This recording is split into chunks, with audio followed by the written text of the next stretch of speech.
네, 간호법 논란이 뜨겁습니다. 지금 돌아가는 상황을 보니까 2호 거부권이 지금 임박한 수순으로 가는 것 같죠? 그렇게 예. 보입니다. 아무래도 이제 당에서도 그렇게 그 얘기를 했고 또 대통령도 아마 대통령실도 그걸 받아들일 수 있는 그런 부분이고 또 어차피 부분적으로는 뭐 이해상충이 있었습니다만은 간호조무사라든지 그런 부분에 대해서는 좀 어떻게 보면 조항 중에서 독소 조항도 좀 있었던 것 같아요, 솔직히. 그래서 예. 이 학력만 이상은 그 일을 하지 말아라고 하는 것이 어떻게 보면 위헌적 요소도 있을 수 있고요.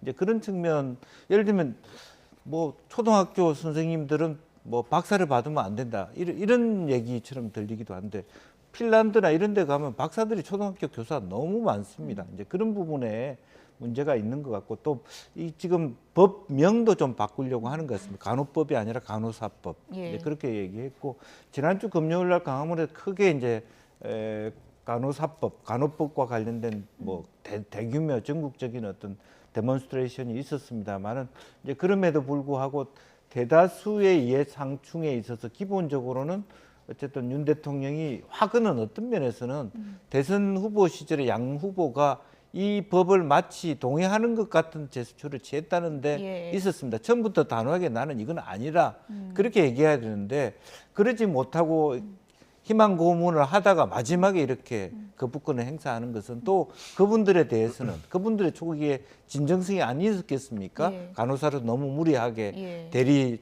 뭐 일을 해오면서 대우받지 못하는 이제 그런 부분에 대해서 그것을 잘 풀어줘야 될 과정이 이제 국회에 남아 있다 그렇게 예. 보이죠. 어쨌든 뭐 직역 간의 지금 싸움으로 치닫고 있기 때문에 결국은 피해는 국민이 보는 게 아니냐 이런 지금 걱정이 많이 높아지고 있는 상황인데 민주당에서는 계속 주장하는 게 아니 윤석열 대통령도 찬성하지 않았었냐 이렇게 반론을 하고 있는 거거든요. 맞습니다. 거기에 대해서는 뭐 비판을 받을 수밖에 없는 처지예요. 근데 뭐 김 의원님도 잘 아시지만 사실은 선거 때가 되면 거의 모든 직능잔치들이 몰려와서 자기들의 이해관계를 관철해달라고 요구를 할 때 그것을 당신들 얘기는 난 못 받아들이겠어라고 얘기할 그런 정도의 간이 큰 정치는 정말 없는 것 같더라고요. 그건 여야를 막론하고 다 그래서 두리뭉실이로 아주 돌려서 우회적으로 뭐 그 얘기를 하든가 아니면 좀 더 밀리면 알겠습니다. 제가 적극 검토하겠습니다.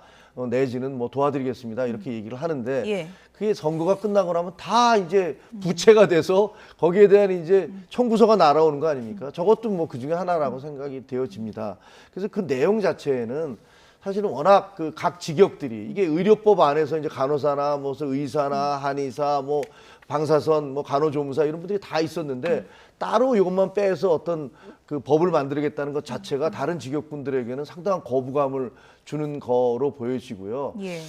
제가 조금 서운한 부분은 그러니까 좀 문제가 있다고 생각하는 민주당이 사실 이런 처지를 서로가 다 알고 거꾸로 보면 민주당 역시 했던 공약 중에서 이렇게 비판받을 만한 것들이 엄청나게 많거든요. 그런데 그런 것들을 들이밀면서 당신들이 공약하지 않았으니까 그러니까 우리가 다수당이니까 이걸 통과시킨다라고 밀어붙였어요. 양곡법도 마찬가지입니다. 그러나 양국법이나 그 간호사법이나 지금 김영주 의원님도 말씀하셨지만 다 상당 부분의 문제를 갖고 있고 그 후유증이 엄청나게 크게 발생할 수 있는 것들이거든요. 그렇다면 정말로 민주당이 다수당으로서 그리고 국정에 대해서 책임 있는 야당이라면 그렇게 밀어붙이면 안 되거든요. 근데 밀어붙여 놓고서 그것을 자 이제 거부권 발동해봐. 그럼 당신들은 간호사들하고 이제 원수가 될 거야. 예. 이런 식으로 몰아가고 있는 거 이거는 저는 옳지 않다고 생각합니다. 그럼 지금 어떻게 해결해야 됩니까? 일단은 거부권 행사하면 또 간호사들의 단체 행동 들어간다고 그러고 글쎄요. 또 의료 단체도 가만히 있지 않겠다는 입장이거든요.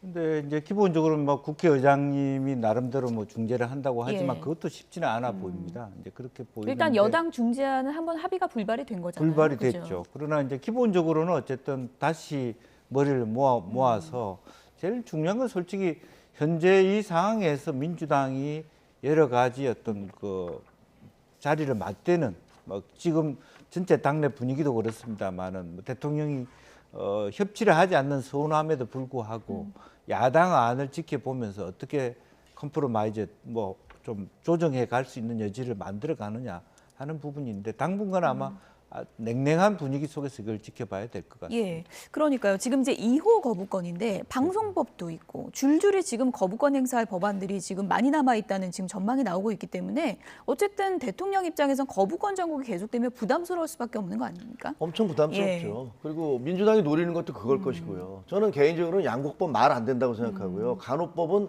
여야가 타협을 해서 얼마든지 해결책을 다른 방법으로 내세울 수 있었다고 생각을 합니다. 방송법은 저도 평생 언론에 있었지만 그야말로 말도 안 하는 악법이고요. 그래서 민주당 이런 부분들로 계속 법안을 제출을 해서 대통령으로 하여금 거부권을 발동케 해서 그래서 저 사람은 우리들의 적이다라는 식의 이미지를 만들어내는 전략인 것 같은데요. 그게 과연 시간이 좀 지나면 국민들도 그 부분들에 대해서 알게 되실 거고 그럴 경우에 민주당은 후폭풍을 맞게 될 겁니다. 예. 어쨌든 내일 언론이 용산 대통령실로 시선이 쏠리게 될 것 같은데 대통령이 최종적으로 어떤 선택을 할지는 좀 지켜보도록 하겠고요.